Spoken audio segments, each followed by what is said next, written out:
Hi, I'm Peggy Farron, and you're watching the Understand Photography Show, where we talk about travel, nature, and fine art photography. Today, my guest is Pierre Dutertre.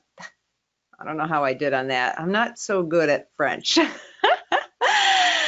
And Pierre is a fine artist and art business consultant, and he has some strong opinions about how to build your brand and become a successful fine art photographer. So stay tuned. The Understand Photography Show is a podcast. It comes out on Fridays at 4 p.m. Eastern Time. We also put it on YouTube and Facebook. And in fact, if you want to, we have a Facebook watch party every Friday at 4 p.m. So we kind of watch it together and make comments and things like that. That's on facebook.com/understand photography. While you're on Facebook, join one of our groups. We have a group called Selling Your Photography as Art. So join our group and pitch in. Show us your artwork. Let us know some of the things that you've done to sell. Let us know some of your questions. Hey, I don't know what to do. What's my first step to selling my artwork? That kind of stuff. So join our Facebook group. And then we, of course, have the Understand Photography Facebook group, which is a more general group for like, what kind of lens should I buy? We have Wildlife Wednesdays where you can share your pictures and things like that. Hope to see you there. And also our website is understandphotography.com. Pierre Dutertre is a fine art photographer based in Florida. He and his wife, Kathy, for the last 10 years have done collaborative work. But he's a fine art photographer with a reputation of his own as well for, I think he said, about 50 years. He's got a good name. He has a gallery online. He's kind of like an agent. We're going to talk a little bit about that. Welcome, Pierre. Hi, how are you? Thanks for being on the show. You're welcome. It's a pleasure to be in touch with you guys. And where are you located? We're located in Northeast Pasco County, which is north of Tampa, Florida. Okay, so you're a Floridian. That's good. Good to know. Although you do have an accent. Where are you from? Oh, originally I'm French, and I have been living in Florida for about 30 years now. So you're practically a native. So give our audience. Possibly. I've got light skin and I live in Pasco County, so I could be a redneck, I suppose. You got the beard. I do have the beard. That's it. And it's very long, as you can see. So. Okay, so Pierre, tell us a little bit about your background. Who is Pierre hold on, I'm going to do it. Dutertre. Okay, so who's Pierre Dutertre? Basically, full-time artist. I have been a full-time artist for the last 50 years, I would hazard a guess. Both in the commercial field of photography, advertising. I started in Paris, and then I moved to London for 10 years, and then Florida for about 30 years. But recently, in the last 12, 13 years, I have been a collaborative artist with my wife, Kathy. Okay. I was hoping she would be able to join us today, but she cannot. So maybe we'll get her on a different show. Absolutely. Yes, she does some different work than I do, to be honest with you. We're very collaborative, so we support each other's efforts. That's awesome. What else do we do? We are educators. We do a lot of outreach to youth at risk, which we have been doing for the last 2 months. We do this because it's important, because our philosophy is to pass it forward to help others. We are art consultants at all levels, from beginners to very advanced and very established artists. Nationally recognized or internationally recognized. We own and operate a fine art gallery online, which is called United Photographic Artists Gallery, and we represent 28 artists from the US and Europe. We are currently the Directors of Education and Outreach at the Florida Museum of Photographic Arts in downtown Tampa, which is one of the 10 top 10 photography museums in the United States. We do a lot of fine art printing for artists, about 100 of them worldwide. Because I think we know what to do with printing. We started with our own, and it just grew and grew, and and now we do printing every day. So for people Wow. as far as Japan and Europe. So what else? We have 5 grandchildren too. Oh, you're lucky. We have 16 feral cats outside and several rescue kittens inside. Oh my gosh. So we are kind of a sort of a bohemian couple in a way, living a very humble life, but a very fulfilled life. And we basically do a lot of work with galleries and museums worldwide.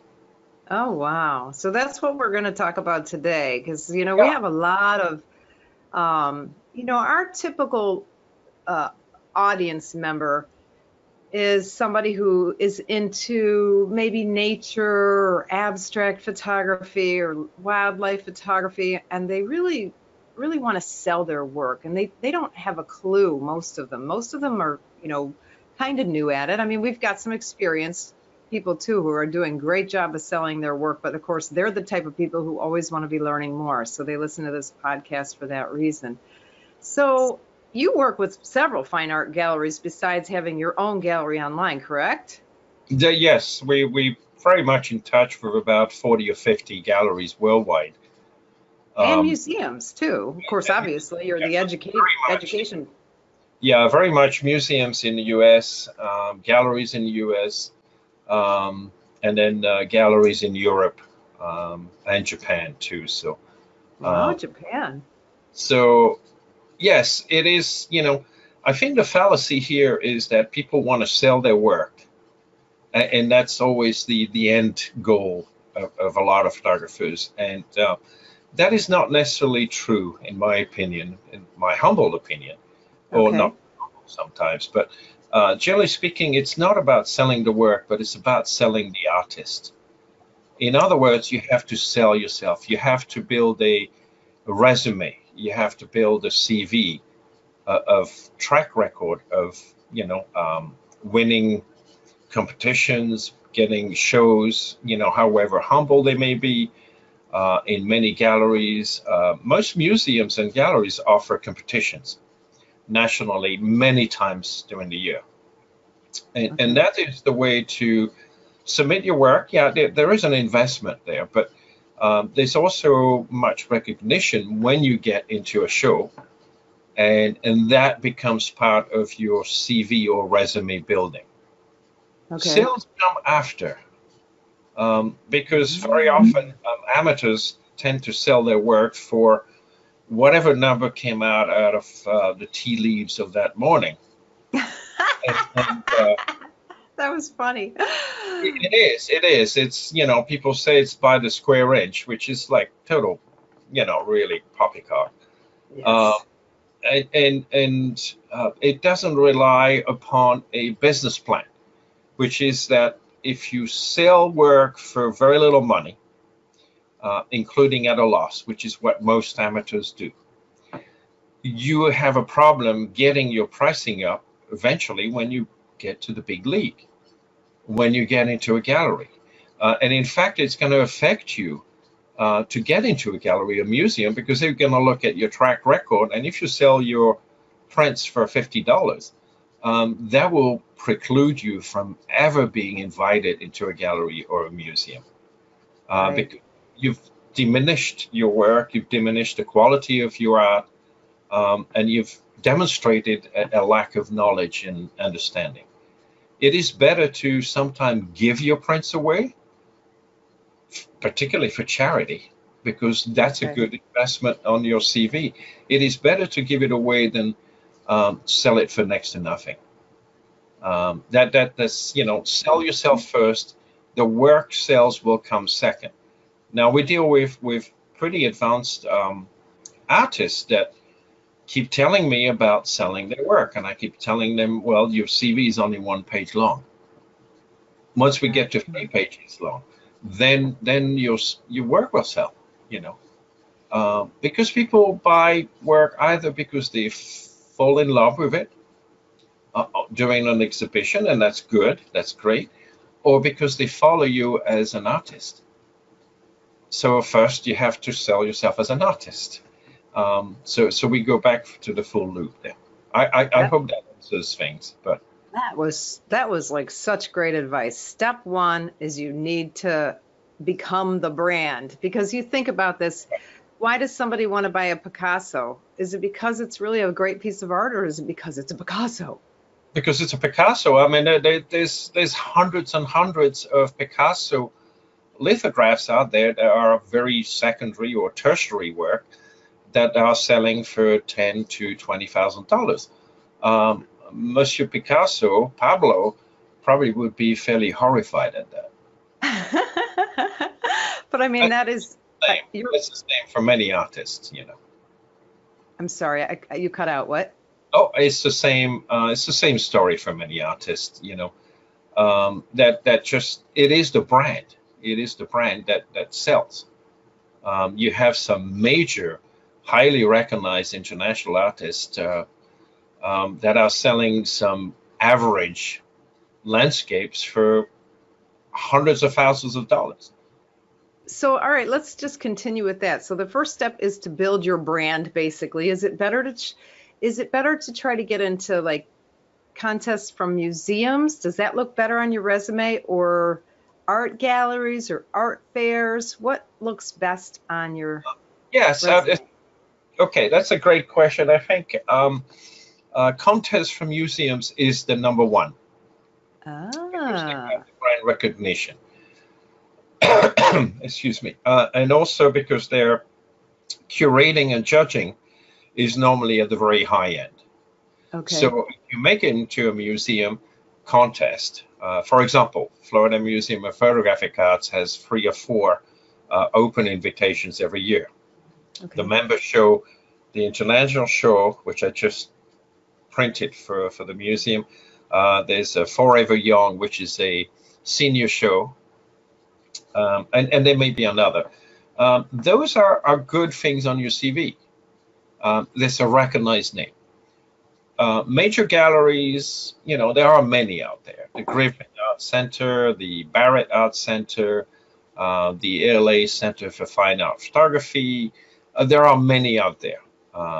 Blue Sky Galleries, Black Box Gallery, A. Smith Gallery, Photoplace Gallery. All of these are very validated location and sites to submit to because they have curators and jurors that are highly recognized. You make it there, that is a good thing from your CV. Now, if you are going with the, you know, a local art fair, street art fair, kind of photo club, kind of anybody that comes is there, that's less of interest. You know, it may be good for your ego as an artist, you know, beginning into it, but not necessarily for your CV.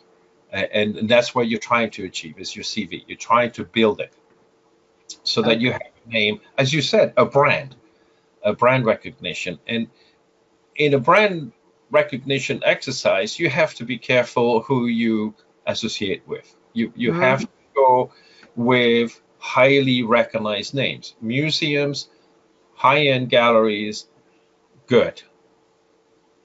Now, can I apply to one of these contests? Yes. With no experience whatsoever. Absolutely. If I've never. Yeah, absolutely. And that's the beauty of the digital media. It has made the medium very popular in the sense that it's democratized.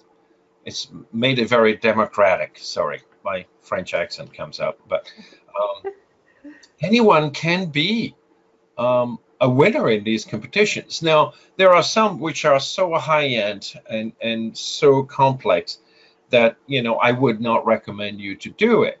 PX3 in Paris, for example, may get 20,000 submissions. Photo Eye, which is somewhere in the Far East, is maybe get 30,000 submissions. But generally speaking, the competitions in the US are worth looking at. So there is a couple of websites you should check out. One of them is the artdeadlineslist.com, I think. Okay. And there's a couple of those. One of them you have to pay a small subscription. The other one is free. Of course, the one with the small subscription is a much better resource. And you should look at it. And my advice is to always look at the theme of the competition. Okay. So if it's about landscape, you will not really need to submit portraits. You will be instantly dismissed. So make sure that you follow the theme correctly. And they always give you a theme. If they don't give you a theme, that's a little more complex. And that's not necessarily a good competition to participate in. And then secondly, always look at the jurors. Research it. That's the beauty of Google. You can Google somebody's name and you can find out all about the juror or jurors and see if it's something that you feel comfortable with. And what do you mean by that? Well, the jurors, you will look at their background and they only like, for example, extremely modern art or very feminist-based art or very conceptual art or, lifestyle art. So you have to look at the jurors, look at who you're submitting to. Do your research. I mean, most people would do research if they applied for car insurance or any other product. It's the same thing. The business of art is the same as any other business. So when you invest $30 or $40 or $50 into a competition, I would suggest people do their research. You know what? That's such good advice to research the judges, because I know we had a contest here in this area that started up 5 or 6 years ago, and Clyde Butcher was the juror every time. And there were 2 people who came to me, for portfolio review before they submitted, and I said, I know exactly what he likes, and this one's not going to cut it, Yeah. So, I mean, Clyde is highly predictable. I have worked with him in the past, and Nikki as well. So they're wonderful, beautiful people. yeah, but you're right. Everybody has something they like, and Absolutely. you can find out what that is before you submit. It could help you decide which picture to submit or not to submit at all. Correct. Following the theme is the first step, of course. Okay. I do a lot of judging of competitions and photo competitions, nationally and also in Europe. And you will be surprised that, about 15 to 20% of images are dismissed right off the bat because they do not follow the theme or the category offered. 15 to 20% don't even make it because it's a people photograph into a product photograph, or it is a product photograph into a landscape category or whatever. So follow the theme and see how the theme fits what you do, first of all. But then, look at the jurors, I mean, they may be into some aspect of lifestyle or photography that's what they like. If this is what you have, now you're stacking the deck of cards. Yeah. So why throw your money away, even if it's only you think only $35, but if you're submitting regularly, that can add up. Yes, I mean, I would suggest a budget of $500 to $600 a year or more, just in good photo competitions and submissions. It is a way to start building your resume, Now, if I wanted to get going quickly, all right, because I can tell you that we've had a couple of people through our training center who kind of hit the age 40 and were like, I really want to be a photographer. And they quit their jobs, which of course we say, please don't quit your job, but they do. That's okay. Is there a fast track? I mean, if I wanted to really build up my CV fast, how many contests? Well, I don't know. I mean, what would your advice be? Because here's my thought process right now. If I submit to, 100 contests, I'm going to win one of them. But what if you don't? Then you've got a rethinking that maybe I'm not good enough. Generally speaking, if you follow the advice of making sure the theme is right for your work, and then you research the jurors, and you pick the good competitions, you will should, in theory and in practice, hit at least 50 to 60% of them. The fast track, yeah. So let's say you apply to 10 competitions, and you've done your research, you fit the theme, your work is of the quality to fit the theme, you've researched the jurors, you've applied, and you paid your money. There's no reason why you should not be hitting at 50%. So if you submit to 10 competition, you should get into 5. But this is going to sound really harsh, but some of the people I know who have done that are not very good, and they're not going to get into anything, I can tell by their work. That's the reality of it. That's the reality. You got to be. They don't know they're not good. Well, somebody has to educate them as to how to get better.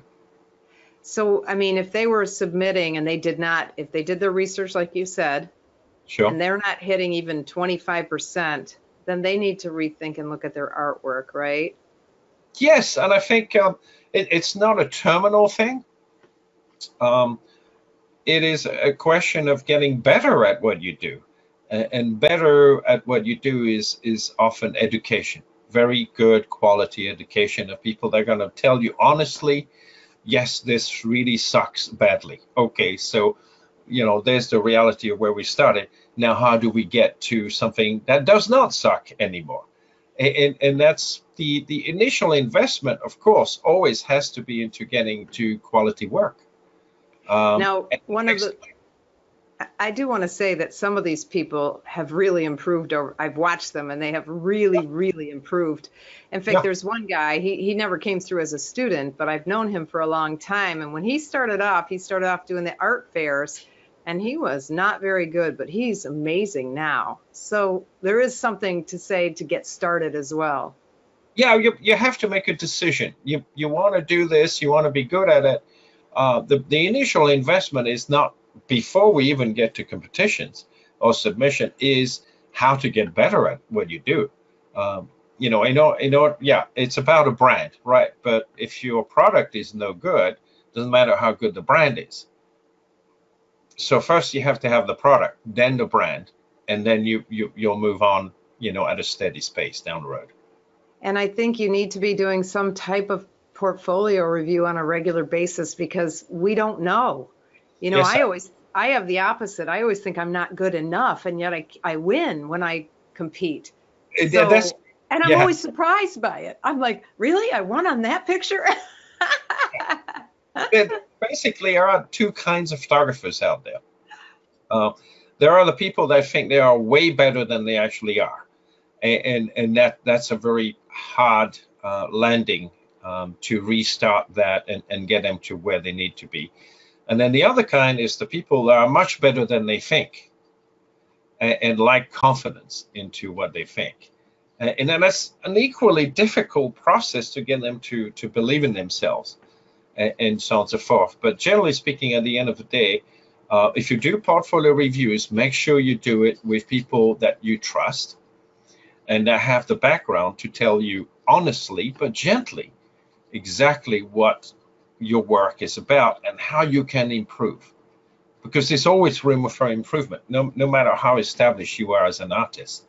It's the same level of improvement you have from beginning to the end. And if we backed up all the way, maybe it would be good to just start with the camera club competitions, because if you can't win in one of those, you're probably not going to get your work in a museum. I'm not sure I would agree with that. Okay. To be honest with you, and camera clubs are great. It's a good place to start. But like everything else, there are good camera clubs and there are not so good ones. Good point. So therefore, if you are young into it and you get dismissed because You have people in the camera clubs judging your work according to their own criteria, which may not be up to par, or with a hidden agenda, or because they don't know anything better themselves, then you can actually be discouraged from actually continuing on something that you have highly good potential. So camera clubs are good. Camera clubs can be a different thing. I know good camera clubs, and I know some camera clubs that suck really badly and take advantage of their members, so that the people running the camera club feel their ego well inflated, whatever it is, and I don't agree with that. Good point. Good point. See, I didn't think that through. Actually, go seek portfolio reviews at museums. Oh, I didn't know you could do that. How do you do that? You can just, for example, Florida Museum of Photographic Arts, again in downtown Tampa, has portfolio reviews at least twice a year. And I assume that costs money. It costs money. It costs, I think, about $40 or $50. Which is not that bad at all. But if you live in Naples, it's probably going to cost a small fortune to drive up to I-75 for 10 hours or whatever it is. But you're going to get 5 or 6 major university professors, art curators, gallery owners. They're going to give you a real opinion about your work. They're not going to sugarcoat it, but they're not going to be nasty about it either. Now, when they do that, are you sitting down with the person? Oh, absolutely. That's the only way you can do a portfolio review is one-on-one. That's awesome. Looking at an artist and a photographer, it's not just about the work, but it's about them. The work comes from the person. Therefore, you have to understand the person in order to understand the work and or the potential of where they can go with it. It is about human relationship. It's not about just a digital image on Dropbox, I'm getting a lot out of this interview. You have so much good stuff in there. Even though I always feel bad when Heather types up all these questions and I never pay attention to them, and I change the theme of the whole show. I looked at all the question there and I went, well, I'm sure it's going to go wherever we need to go. And I think that's the beauty of what you guys do, is that you're open to transition to whatever happens during these recordings and these interviews, and that's the way it should be. Yeah. Well, there's a lot of questions that are really good on your list or on Heather's list. There's a lot of them I would not really answer because I would be making people cry in their beer, Well, you've answered some of them already in a different way, but okay, so I'm going to back up. First thing is we have to have a good product, which we can get by education and portfolio reviews. Yes. Second thing, we have to start thinking about building our brand. Absolutely. The best way to do that is museum competitions. Yes. All right, so what do you think? Is 1 year enough for me to get a good CV? No. No. No. There's no get-rich-quick scheme here, huh? No, there is not. There's 2 ways you can do it. So I'm going to be very candid with you, which is not really what normally is spoken in the art world. There's 2 ways to get at it. One is very consistent resume building. That takes about 5 years minimum. Okay. At least 5 years. Getting into group shows, getting into museum group shows, getting into gallery group shows. The end goal here is to get a solo show of your work. Okay. That's the end goal. That's how you start. The other more rapid way is money based. It's into where you can hire a professional PR person. Okay. You can hire some consultants, and we do this, by the way. Not saying that I'm pushing this, but we have 1 or 2 clients that said, I want to be up there by, 2023. how do I get there? We are consulting with those people, and we bring them PR specialists. They are doing publishing books. They're investing on average $250,000 into it because they want to get from point zero to established in about 5 years. Okay. Fully established, multiple solo shows. That's going to take a lot of money. Okay. So it's going to take $250,000 plus, more probably. So are you saying that that I'm not going to make a living for 5 years? No. And do you have $250,000 to invest into it? No, but I mean, if I don't have it, $250,000, which I don't, and I say I want to sell my art. Are you saying that I'm not going to sell any art? I'm not going to make enough money for 5 years minimum? Yes, very much so. Yeah, I mean, that's the reality of it. The reality is most of the artists that we have in our gallery have been established, have been doing this for 5 plus 7 years, maybe on they do not make a living out of it. No, they do sell occasionally, but they're not making a living out of it. It's going to take another 5 years to get there. Now, when because I don't know if I completely agree with that, but let's keep talking about it. Well, okay, so maybe I'm not thinking big enough. How much does a piece of artwork, like if I have a 20 by 30 landscape photograph on traditional print in a nice, decent frame, how much is that going to go for in general? Well, that's a good question. Again, it depends on what the image is about, and secondly, where it is being sold. So it's market-based. So market conditions will affect the price of your artwork. So there are two approaches here. One is the general approach where you have your cost of production, the print and the framing and whatever, and then you mark it up according to whatever number you read in the tea leaves that morning. Or there is a national career-based artistic pricing, which is really based on your cost of living, which is really based on a stipend for you to produce images, which is really based on a full business model. So, for example, to give you an idea, most of our artists are selling their work, limited edition work, unframed, from anything between $1,200 to $5,000 for a limited edition print, 1 of 10 or whatever it is.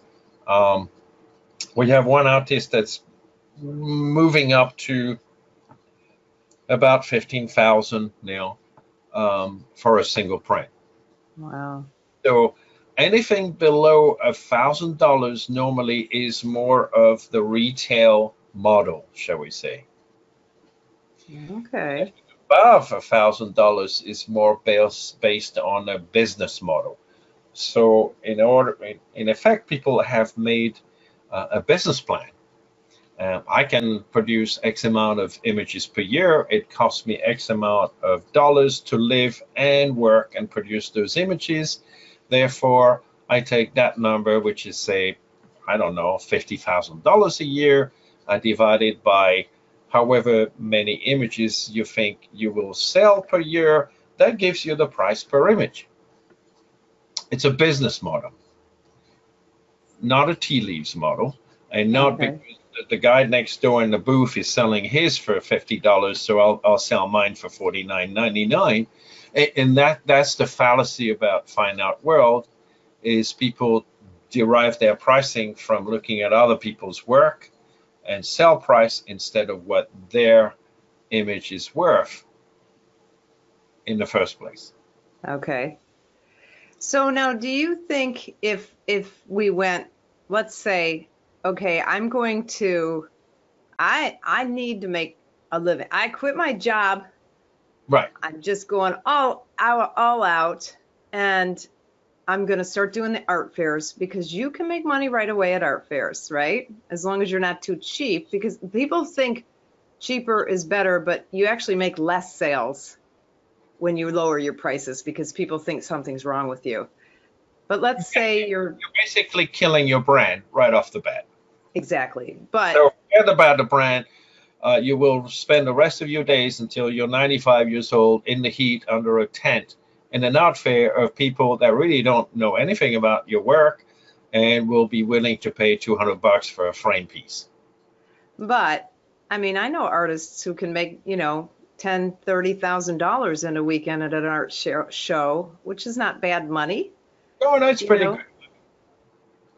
So what if I were to start with the art fairs, but in the meantime, also putting out my work in the museums? Could I do that, or would the art fairs drag down my reputation? That's the problem is the art fair, unless it is the right art fair. Again, there's good art fairs and bad art fairs, right? I mean, there's the hundreds in the state of Florida every year. And you have to find out which ones are applicable and who's in it and so on and so forth. Whether if it's a juried art fair, that's one worth to apply to. If it's open to anybody and they have stuff from China for $1.99 there, you're just killing yourself. I mean, you're just being an idiot. Okay, that's the only word I can use. So we need to avoid that. I mean, there's some good art fairs, but maybe only about a dozen a year in Florida at most. Okay. Naples is a good place. Coconut Grove used to be, now it's just a disaster. The Gasparilla Art Fair in Tampa is a very good place. It's a juried show. The photography in the last 3 years that I've seen there is absolutely awful. It is just bland. It is just of no interest. It's overpriced, and the people there think that they are better than sliced bread, where in fact they are just totally useless. So there you have it. They can even get in the freaking museum show if they tried.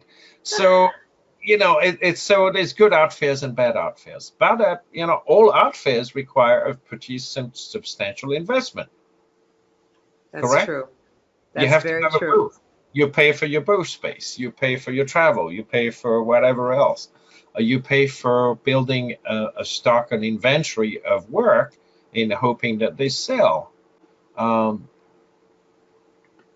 So you have two kinds of investment. You're either going retail or you're going career-based. And we talked about, so looping back to what we discussed earlier, which way do you want to go? Okay. I You like want to that. sit in the sun all day long and maybe sell a couple pieces? Or do you want to be applying to museums worldwide I from the like it. comfort of your air-conditioned home? I don't know. It's up to you. Different strokes for different folks. I'm not condemning and I'm not demeaning either of those approaches. But one is retail-based and one is career-based. Okay. All right. I The only like it though. The only person I know that's actually gone from retail to career is Clyde Butcher. Okay. Clyde Butcher started selling in art fairs in Miami in the early stages after he moved from California, and then made a successful career out of it through being very smart and very talented, but also very connected. But that's the only person I know in the state that actually did that transition from retail to career-based. Okay. Just to let you know. Okay. No, I like it. It's good. This is good stuff. All right. So what else? So if let's say I'm going career based, so I'm going to be very selective about where I'm competing, either the nice museums or the high-end galleries, correct? Correct. What else can I do? Work on your art. Work on your art. The whole premise of what we're talking about here is that you have bodies of work that you're constantly working on. By body of work, I mean it is a conceptually based project.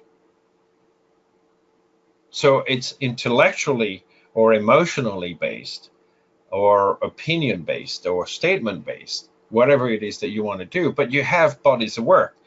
The problem which I address on a regular basis is people have one sunset, one cat, you know, one I have, flower, one I, car, one I this. am, I am guilty of that, as I think most photographers are, that I like to photograph everything. Well, of course you do. I mean, we are visually addicted people. But that's no longer fine art. That's talking about photography, of taking pictures. What you have to do is transition from taking pictures to making pictures, and that's a huge step. And people don't understand what's involved in it. And what's And involved in it is concept-based work. so you have to come up with a theme or a concept, basically, and you have to come up with, we always talk about your look. You kind of have to have your own unique look. Not But like, necessarily. no? No. The look is the aesthetics, and the aesthetics are secondary. The Okay. content of what you do is the primary function. In other words, with photography, we express ourselves, right? That's what we do. It's a method of communication. It's a method of telling the world our story, our emotions, our experiences, our beliefs, our whatever it is. But we do that by producing a series of images that make sense, that are fully resolved intellectually and visually. Now, visually is the second part. The look is the second part. Now, if you can have a look that you've already established that applies to a good concept, that is great. That is really good. You need both. You know, the look is one thing. The content is far more important. The content is the story you're telling, whether it is something that you're telling for yourself, or it's a legacy, or you're telling it to others. That's real fine art photography. Fine art photography comes from inside, not the outside. You So make a picture. can you give us some good examples?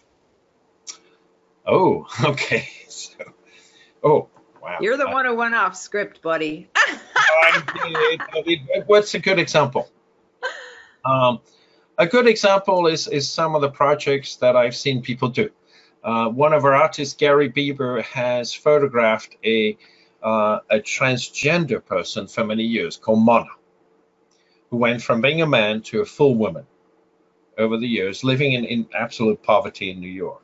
Or he has photographed on an entirely different aspect, Sylvester Manor, somewhere in New York, which is an old manor that's totally gone into a decrepit state and whatever. And it's a return to the past of what was acceptable in those days, what was, they had slaves there. And he documents this, the ruined slave quarters, for example, the graves and whatever. So I'm currently working on a project called Living with Parkinson's. I have Parkinson's disease. It's not the end of the world. It's not a problem. But I'm documenting on what it does to me and what I see, and the hallucinations created by medication and so on and so forth. Okay, so this is a personal project. Right. It comes from inside. I have another artist that's documenting the plight of refugees going to the southern shores of France and Italy. Oh, interesting. This is something that's very big for people living in those parts of the world. They have rafts and boats almost ready to sink with people arriving from Libya and Northern Africa and places like that. And she takes pictures of these shores with nobody there. But that's basically, this is the expected arrival. Instead of tourists in Speedos and so on and so forth being on the beach, it is refugees that are just about starving and dying. So there is many aspects of doing that. It has to have some sort of message, whether it's a personal message or whatever. I mean, you can go and take pictures of what Ansel Adams did, 40 years ago, taking pictures of pretty rocks. Well, other people were going to war, for which he was heavily criticized for, quite rightly. So you can take pictures of the sublime, which is what Ansel Adams did. But that's been done. He's been there. He's done that. Okay. You can take pictures of beautiful landscapes, but I get too few, maybe 5,000 of those in a month. Wow. I've seen them, you know, judging competitions and looking at portfolios. So there's got to be a reason why you do this. Now, if you take pictures of what's happening to the landscape as it gets destroyed by man or by commerce or by development, that's an interesting story. It's something we look at. If you Okay. take pictures of the homeless, I dismiss that right off the bat. Because it's been done too No, many it's times. been done, but it's taking advantage of it. You know, I hate, and in fact, I work very closely with a major critique, A.D. Coleman, and we look at you know, people, you know, doing pictures of the homeless as kind of porn. It's a form of photo porn. You know, I really have no respect for people who would do that. Absolutely none. Okay. So come up with something that's of interest to you. What is your story? What do you have to say? Well, the fine art is serious. There is plenty of opportunities. It is 95% not understood by most people. It is 5% told in complete bullshit terms by people who think they know about the fine art world. And unfortunately, you know, everything you see online is pretty much crap. I'm sorry to say. It's crap. I mean, and whether it's photo training or fine art training, it is somebody's personal opinion because they failed at it in the first place, which is why they're online selling their courses. Okay, let's be honest about this. You know, if you're selling your wares on, But you're consulting and teaching. Sometimes you're just good at consulting and teaching. yeah, but I do it face to face with people, Yeah. and I have a track record of about 50 years. Just 50. Just and enough solo shows to fill 2 pages. What about your online gallery? It's doing well. It's designed to support people. Okay. Designed for resume building. It's not designed for sales. Okay. Now Some how artists are on Artsy right now, much to my chagrin. It's designed to support people and build their resume and build their brand, because Okay, that's the way they're going to make it. so explain what's the difference between yours and artsy? Artsy is about selling. Uh-huh. Our gallery is about support, mentorship. Our gallery does not make money for us. Artsy is a, you know, a commercial venture based out of New York. Very Okay, so successful. what does yours do? I mean, I don't understand by what you say it's built for support. We basically represent about 28 artists, or 29, I've lost count nowadays. And we get them into, we establish group shows on ground. We help them get solo shows for some artists, not all of them. We support them. We created a community of emerging and established artists that need that group support, that need that community, put it that way. But also that way, excuse me, you have power in the numbers. So for example, if I approach a museum and say we are UPA Gallery and we represent these people, we have a much better chance of either somebody being picked up for a solo show or a group show. So almost you're almost working as an agency. Yes, almost. Yeah, it's kind of a weird thing. Now, we started because we found that we couldn't get the opportunities that we wanted to. People didn't respond to our emails or letters or phone calls. So what we did was to create, instead of beating them, we joined them. We created our own gallery and brought all these great artists into it. So now people do listen to us. And they don't, you know, you better not answer our emails. Because it's coming from a gallery. Because it's coming from an established gallery. Ah. We have 28 artists. Some of our artists are nationally recognized. So it's not like, if they look at our gallery and they see the name Gary Bieber, they go, oh, I know Gary. Oh, I know this person. I know Sandra. Oh, I know. Oh, okay.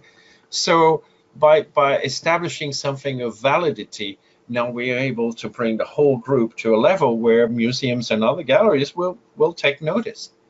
They will not take notice of a single person emailing them. They will never answer an email or That, phone call. that's awesome. One of And the what? questions is, how do you approach galleries and museums? Individually, it's almost impossible. Now, Sorry to say. how else do you support them?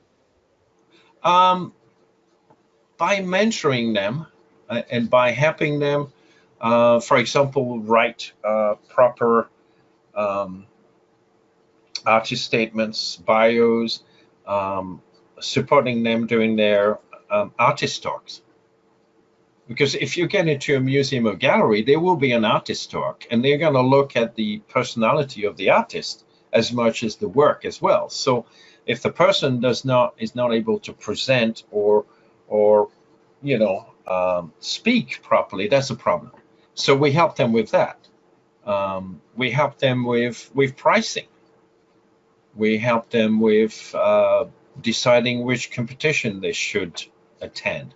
We help them with a whole bunch of questions they may have. And certainly when they're producing work or bodies of work, how to sequence it, which images work, which images don't. Or even before that, when they talk about a concept. This is the idea I have. The concept is about the diminishing of Venice, for example. Okay. How do you do that? Well, if you take pictures of Venice, that's been done. But if you take pictures of reflections of Venice in water as it now disappears, it's kind of a symbolism for it disappearing and melting away in the water. That's a valid concept. Okay. So it sounds to me like if you're one of your artists, Mm-hmm. you're getting the business consulting with it. Oh, absolutely, yeah. Now It's you also do art business consulting separately. Like I it's could all just call about, you up and say, "Hey, I want to give you some money. Will you be my yes, consultant?" yes. Okay, Well, so I how do don't you always get? say yes every time. We have to find out what you're trying to do and who you are, and your work, and it always goes back to the very beginning: is your work worth the brand? Before we start talking about the brand, we've got to look at the work. If you have one sunset, one cat, one portrait, one baby, that we're not in the same ballpark. Having said that, we don't dismiss that because we can tell people you can go from there to really where you want to go. It just takes education and research and hard work. Okay. We not dismiss anybody, but we're Uh, not. We're going to be very honest with people. You have to be honest. That's the only way to do this. You have to tell people the truth of their work, how it's going to take to get to where they want to be, how much it's going to take. You have to be transparent about this.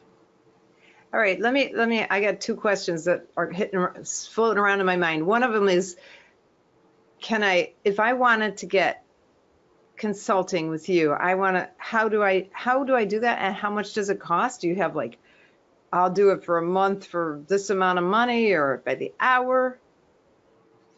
It's normally by the hour because we don't know how far it's going to go. Okay.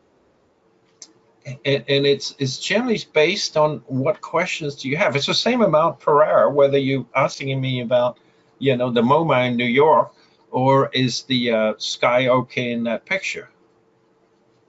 There is no difference in Okay. terms of our skills as to whether we look at a beginning image or whether we look at a contract for somebody that's bringing into a major museum. It's the same work. It's all the business of art.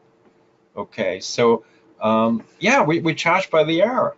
How many hours is going to depend on where you want to go. I mean, we do consults for a couple hours with people that, want us to look at their images. So it could be anything. Portfolio review, it could be how to get into something, it could be anything. Absolutely. Absolutely. Okay. We do basically all of it, and it's always the same rate because it is all about the business of art. Now, if I'm not local to you and I want a portfolio review, how do you do that? Just through Dropbox? Yeah, we can do for Dropbox. We do that regularly. We do it through Skype. Oh, okay. So we normally start with a Dropbox so we can take a look at the work, and then we follow up with a Skype meeting. Now, can I ask you how much? It's about $1 million per hour. Not really. We charge about $75 an hour for our time. It's a very humble price, but again, we go back to where we started here in this conversation in our idea of passing it forward and supporting other people. So, it's a nominal fee, basically. It really, that's a very, very reasonable fee for what you're doing. Fee, and it doesn't matter at what level of the art world you are, it's the same price. My second question is, what if I want to be one of your artists that you're representing? How would I go about doing that? Oh, that's easy. You basically send us bodies of work you've achieved, together with a bio, together with your intentions, what you're trying to achieve, and then we do multiple Skype sessions with Kathy, and we talk to the people, and we see if we can establish a human relationship with that person. It's simple as that. I mean, it's just you have work. Also, the other second criteria is we don't want anybody in UPAG that does the same as another artist that's already represented. Okay. So we're trying to, we may have 28 artists, but they're all going to do something different, very different. Not just in terms of genre or sometimes in terms of aesthetics. Now, do you do call for artists, or how do you find the people? We've done once or twice before through LinkedIn. We stopped doing that because our email box got full after about 3 days. And we do get a lot of people asking and whatever, and we always respond, unless the email is a fake one or a problem one, but we always respond. But you need a body of work. You need something that comes from you. Again, we back to that previous conversation about it's about you. It's about your story. It's about your emotions. It's about Okay. So you look at the work, you look at the story, and that's how you make a decision. Now, are you taking a commission, or do they pay? How does that work? We basically have a small fee for them when they join our gallery. That's purely so we can pay the taxes and the accountant and whatever, because we're member supported. And then once we sell work, if and when we sell work during the on-ground shows, we take a 30% commission. So we take their price and we add 30%. So they always get what they need or what they want. Very, very, very reasonable. Well, yes, I think that's the only fair way, because we don't have on-ground kind of overheads. So I don't see why we should charge 50%, Okay, awesome. Oh, it sounds like a really good plan. It's unique. Yeah, we had to do it because we found ourselves and so many other artists in need of that platform. Because if you approach somebody, a museum or a gallery, on their own, individual artist, unless you're highly recognized, which they wouldn't do anyway, then you won't hear from them ever, Yeah. I mean, trying to apply for a job in America nowadays, there's a machine that reads your resume. Really? Nobody ever responds to you. I think that's rude. I do too. And I think any company that does not respond to you applying to them is not worth working for in the first place. There you go. Well, they don't respect people. And business is all about people. I agree. Totally agree. Okay, so I'm going to wrap this up. So first, you have to have good work. How do you get good work? Lots of education and portfolio reviews. Yes. Then you have to start building your brand. Yes, correct. And the best way is by museum competitions. Yeah, and gallery competitions in the US too. Many of them are really good. Okay. Okay. Wow, this show went all over the place, but I thought it was really good. I think we didn't answer most of the questions on the list, so that's a That's good thing. okay. We can save these questions for somebody else. Heather Yeah, won't have to do all the work again. you can talk to Kathy next time, and she will have her own opinions. This is a good point. Everybody is different, and that's what's so fun to me about this show. Everybody has a little different take on what you should do or whatever, you know. Well, Pierre, thank you so much for being a guest on the Understand Photography show. And where can people find you? We have many different websites, but our personal work can be found at pierreandcathy.com. It is pierreandcathy.com. That's our personal work. Or they can look at our gallery, which is upagallery.com. And again, Florida Museum of Photographic Arts, it is at fmopa.org. Okay, awesome. All You got right, it. thank you, Pierre. You're welcome. Have a beautiful day. Well, that was an interesting interview. Pierre has some strong opinions, which I thought were interesting, and I think he's quite a character. It was really a good show. I think we have to really consider what Pierre has said, because the art world is a very I don't know what the right word is, but the people can be a little bit snobbish, and we have to be aware of that when we're building our brands. I'm Peggy Farron. Thank you so much for watching the Understand Photography show. We'll see you next Friday at 4 p.m. Get up!